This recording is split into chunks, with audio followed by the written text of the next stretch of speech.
मंगलम भगवान वीरो मंगलम गौतमो मणि मंगलम कुंद कुंदारु जैन धर्मोस्तु मंगलम सर्वमंगल मांगल्यम सर्वकल्याणकारिकम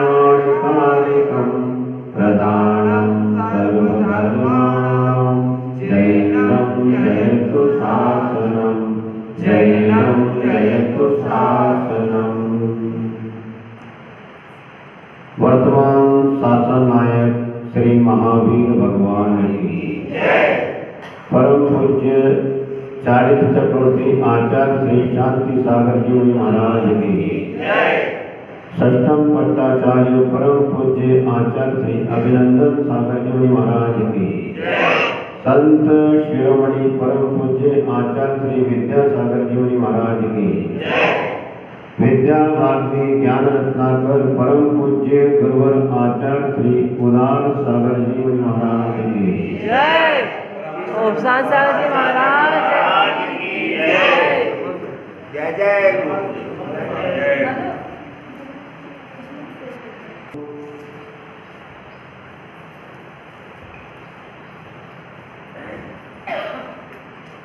इस दुनिया में जितने भी प्राणी हैं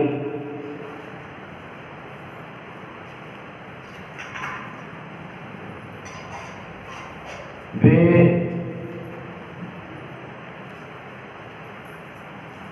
सुख से रहना चाहते हैं और दुख को नहीं चाहते हैं। किसी भी प्रकार का कष्ट हो, किसी भी प्रकार का दुख हो तो चाहते हैं कि पड़ोसी के जीवन में आ जाए, लेकिन मेरे जीवन में नहीं होना चाहिए। मुझे दुख और कष्ट पसंद नहीं है। तो जब हमें दुख और कष्ट पसंद नहीं है तो हमें भी दूसरों को कष्ट और दुख नहीं देना चाहिए। हम मनुष्य हैं, विवेकवान हैं, बुद्धिमान हैं, तो हमें ये विचार जरूर करना चाहिए कि जब हमें कष्ट पसंद नहीं है, हमें दुख पसंद नहीं है, तो हम किसी को कष्ट ना दें, किसी को दुख ना दें।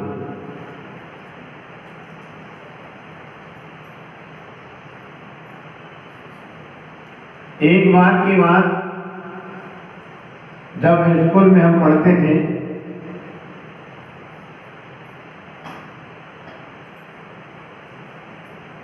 एक व्यक्ति के उस कृत्य की तरफ हमारी नजर गई, क्योंकि वहां से बार बार गुजरना होता था।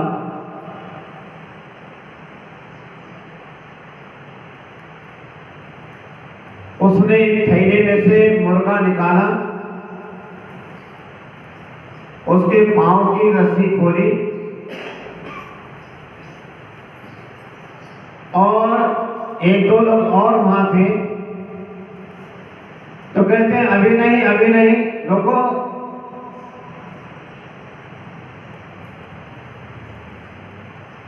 अभी रुको, अभी ये झाड़ा देगा, उसके बाद इसको काटेंगे।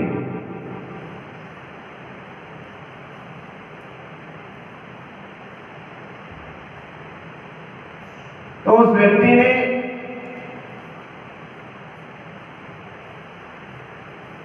पास में रखे लोटे में से थोड़ा पानी उस मुर्गे के ऊपर डाला। बोले अभी रुकिए, ये झाड़ा देगा, फिर इसको काटेंगे। तो जैसे उसके ऊपर पानी डाला तो मुर्गा 10-5 कदम आगे बढ़ा और उसने अपने पंख फड़फड़ाए, पानी झटक दिया। हाँ, अब ये तैयार हो गया है कटने के लिए। आदमी की सोच देखो, अरे उस मुर्गे के ऊपर आपने पानी डाला तो वो तो पानी झटकेगा ही झटकेगा। यदि आपके ऊपर भी कोई लोटा भर पानी डाल दे, बाल्टी भर पानी डाल दे, तो आप भी कुछ ना कुछ तो बालों को झटकोगे, गर्दन को झटकोगे, हाथ झटकोगे। लेकिन ये मूर्खता के काम कि जब वह मुर्गा झाड़ा देगा तब उसे काटेंगे।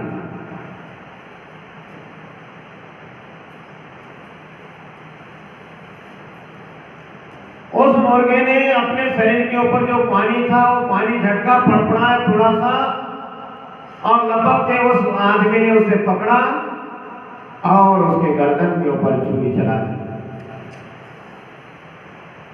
ये दृश्य देखकर बहुत दुख हुआ था उस समय मुझे।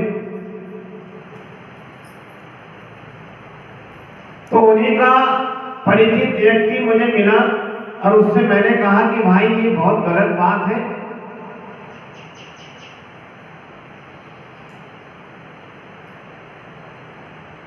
ऐसी हिंसा के काम नहीं होना चाहिए भैया। तो बोले जैन साहब आप क्या जानो? अरे हमने कहा भाई हिंसा के काम है, इसका फल बहुत बुरा होता है, दुर्गति में जाना होता है, नरकों में जाना होता है। अरे जैन साहब बोले ये तो जो है मुर्गा, मुर्गी, बकरा ये तो सब कटने के लिए बने, ये कटने के लिए पैदा हुए हैं। हमने कहा भाई साहब ऐसा नहीं है। अरे बोले जैन साहब आप कुछ भी कहो, ये कटने के लिए है बने हुए हैं। बोले कटने के लिए तो पैदा हुए हैं।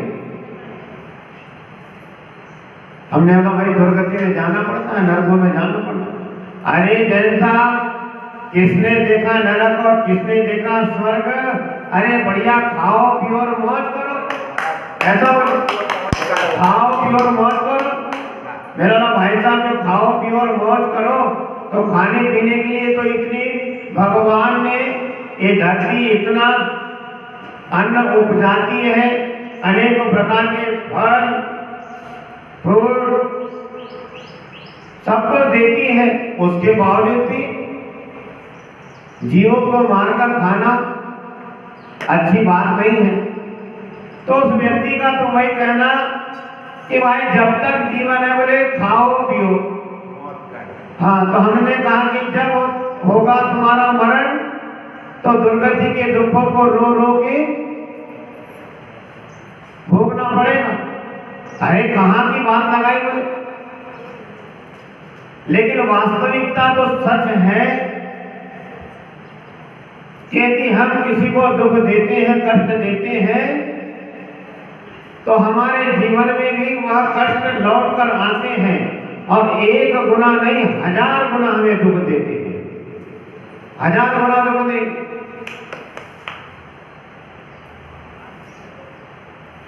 जैसे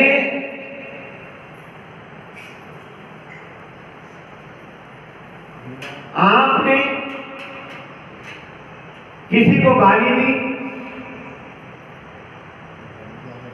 आपने किसी को गाली दी, तो जिसको आपने गाली दी तो वह व्यक्ति आपके लिए गुलाब के फूलों की माला आपके गले में डालेगा, आपका सम्मान करेगा, करेगा? हाँ, नहीं करेगा। क्यों करेगा? आप उसको गाली दो, आपका सम्मान कर नहीं सकता, तो मामला बिगड़ जाता है। तो आप उसको गाली दो, दो तमाचे लगाएगा आपको, ऐसा रिटर्न आता है।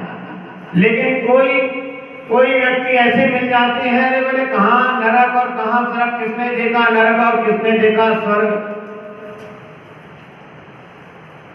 कुछ नहीं है। बोले सब जीवन मिला है, बढ़िया खाओ पियो, चाहे कितने पाप करना पड़े।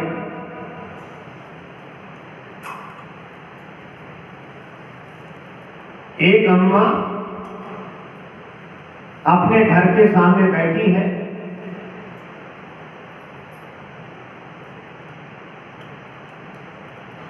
और वह कुछ ऐसी सब्जियां लेके बैठी है जैसे आलू, वो आलू छील रही है।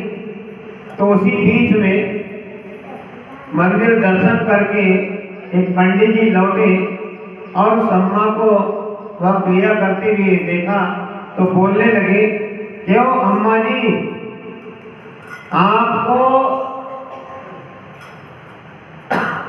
शर्करा प्रभा जाना है क्या? बोले क्या बोल रहे पंडित जी, आवाज कुछ कम आ रही है।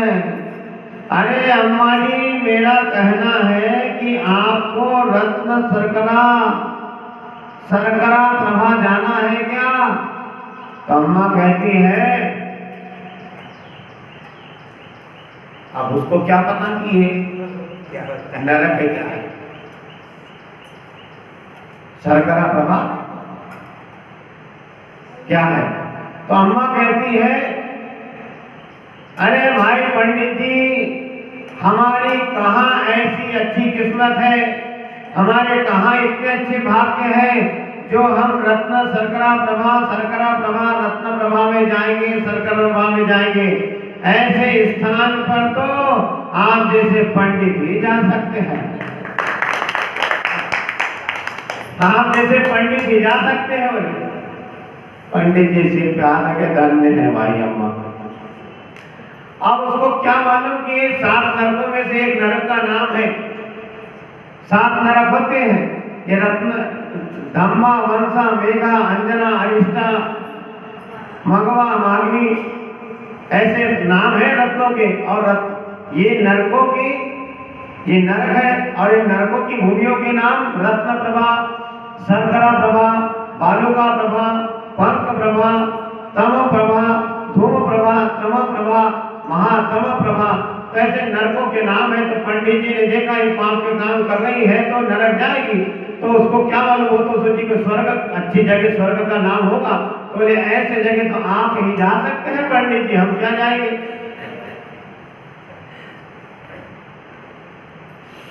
तो इसीलिए हमें थोड़ा चिंतन और मनन करने की आवश्यकता है।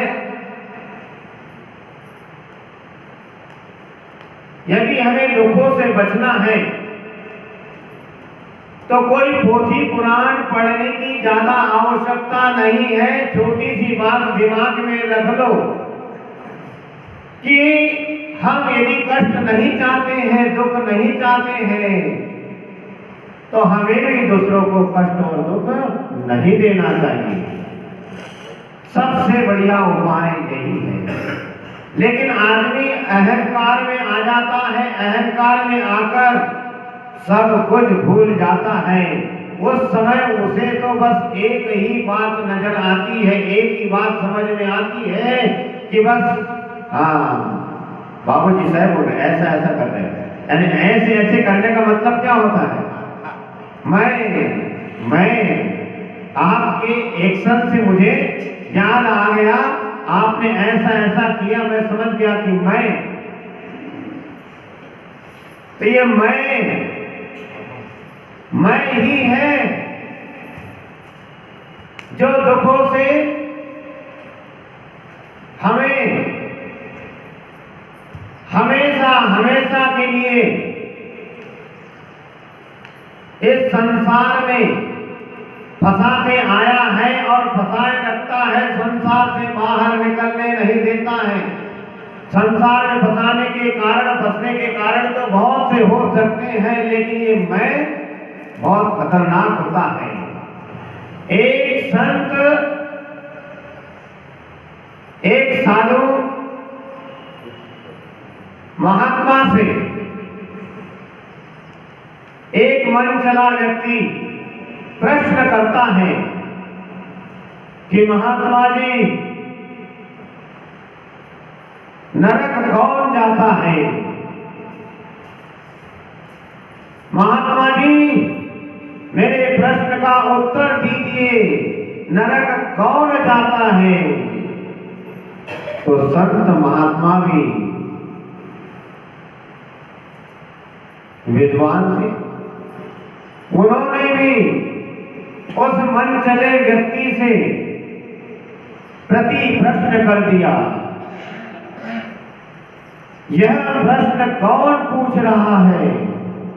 तो वह मन चला व्यक्ति कहता है, ये मैं पूछ रहा हूं, मैं पूछ रहा हूं, मेरे प्रश्न का उत्तर दीजिए महात्मन।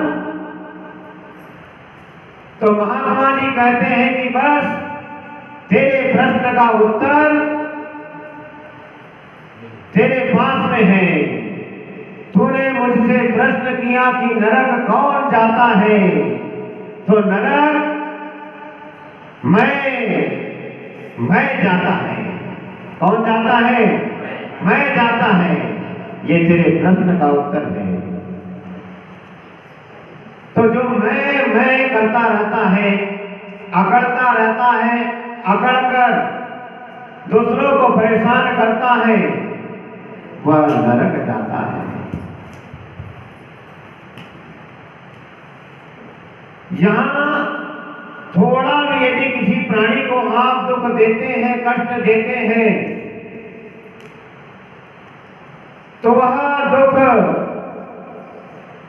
जैसे आपका बैंक में चक्रवर्ती ब्याज चलता है, वैसे ही वह दुख चक्रवर्ती ब्याज के रूप में लौटकर आपके पास आता है और आपको दुख देता है।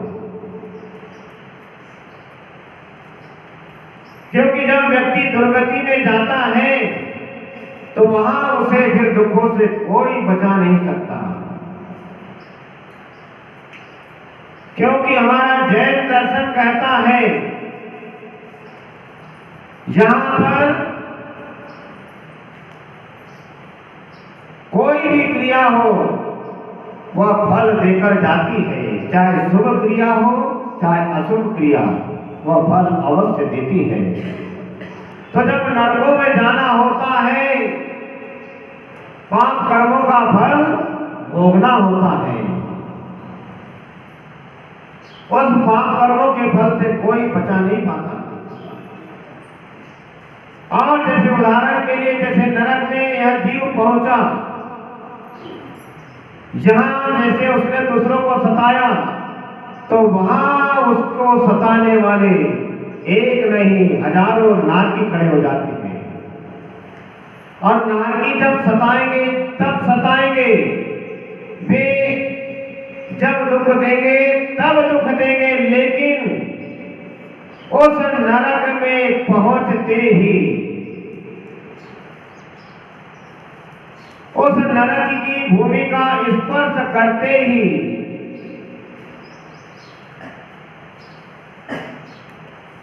इतने दुख होते हैं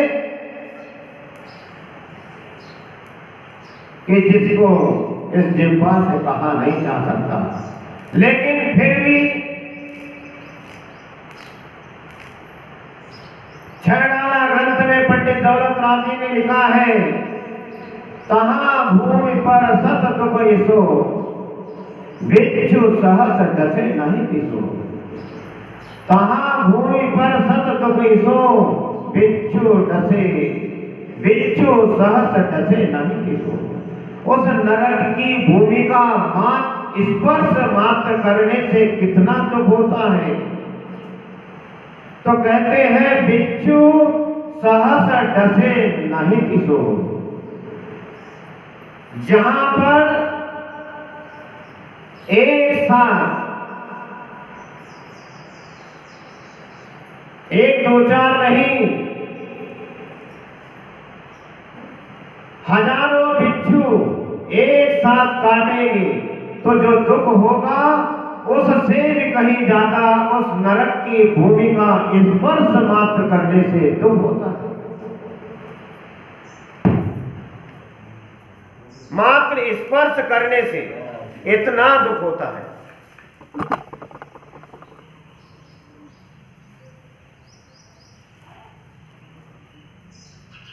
जहां एक ततैया एक मच्छर काटता है तो आदमी परेशान हो जाता है, और जब 1000 बिच्छू काटेंगे तो क्या होगा? और 1000 बिच्छू काटने का जो दुख है उससे भी कहीं ज्यादा उस नरक की भूमि का स्पर्श मात्र करने से दुख होता है।